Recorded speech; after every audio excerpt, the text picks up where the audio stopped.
গণতন্ত্রের পথে নতুন বাধা, ষড়যন্ত্রকারীদের রুখে দেওয়ার কড়া হুঙ্কার দিলেন তারেক রহমান। আসসালামু আলাইকুম। দীর্ঘ ১.৫ দশকের ফ্যাসিবাদী শাসনের অন্ধকার কাটিয়ে দেশ যখন গণতন্ত্রের পথে হাঁটতে শুরু করেছে, তখনই নতুন ষড়যন্ত্রের মেঘ দেখতে পাচ্ছেন বিএনপির ভারপ্রাপ্ত চেয়ারম্যান তারেক রহমান।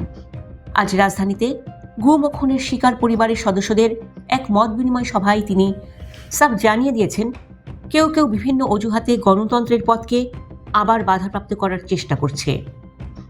নির্বাচন কমিশনের বিতর্কিত ভূমিকা থেকে শুরু করে বিএনপির বিরুদ্ধে চলা অপপ্রচার সব বিষয়েই আজ মুখ খুলেছেন তিনি।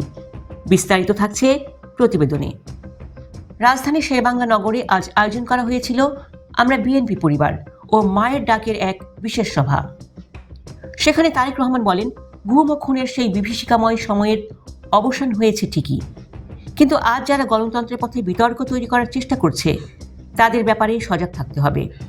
তিনি স্পষ্ট হুঁশিয়ারি দিয়ে বলেন, দল মত নির্বিশেষে প্রতিটি গণতন্ত্রকামী মানুষকে এখন পাহারাদারদের ভূমিকা পালন করতে হবে, যাতে কোনো অশুভ শক্তি নির্বাচন বা গণতান্ত্রিক প্রক্রিয়াকে ব্যাহত করতে না পারে।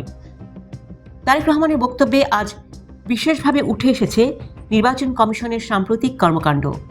তিনি বলেন, কমিশনের কিছু বিতর্কিত ভূমিকা আমরা লক্ষ্য করছি। বিএনপির বিরুদ্ধে ষড়যন্ত্র কিংবা অপপ্রচার চালিয়ে কেউ এই দলকে দমন করতে পারবে না, কারণ বিএনপির কর্মীরা কৌশলের নামে কোনো গুপ্ত বা সুপ্ত বেশ ধারণ করে রাজনীতি করে না। অন্যায়ের বিরুদ্ধে আপোষহীন ভূমিকা রাখার কারণেই বিএনপি আর জনগণের মনে জায়গা নিয়েছে। কোনো ষড়যন্ত্রই এই পথ চলাকে থামিয়ে দিতে পারবে না। বিএনপির ভারপ্রাপ্ত চেয়ারম্যান আরও স্মরণ করিয়ে দেন বিগত দিনের ভয়াবহ নির্যাতনের কথা। সারা দেশে ১.৫ লাখেরও বেশি মিথ্যা মামলায় প্রায় ৬০ লাখ নেতাকর্মীকে বছরের পর বছর জেল, জুলুম আর ফেরারি জীবন কাটাতে হয়েছে। রাজনৈতিক উদ্দেশ্য প্রণোদিত এ সকল মামলার বোঝা কাঁধে নিয়েও বিএনপি কর্মীরা দমে যায়নি। তাদের এই ত্যাগ বৃথা যেতে দেওয়া হবে না বলে আজ দৃঢ় অঙ্গীকার ব্যক্ত করেন তিনি।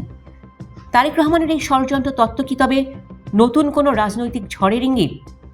নির্বাচন কমিশন নিয়ে তার আশঙ্কার ভিত্তি কি? আপনার কি মনে হয়, গণতন্ত্রের পথে আসল বাধা কারা? কমেন্টে আপনার মূল্যবান মতামত জানান। বাংলাদেশের রাজনীতির প্রতিটি মুহূর্তের বিশ্লেষণধর্মী খবর সবার আগে পেতে আমাদের চ্যানেলটি সাবস্ক্রাইব করে বেল আইকনটি বাজিয়ে দিন। ধন্যবাদ। আল্লাহ হাফেজ।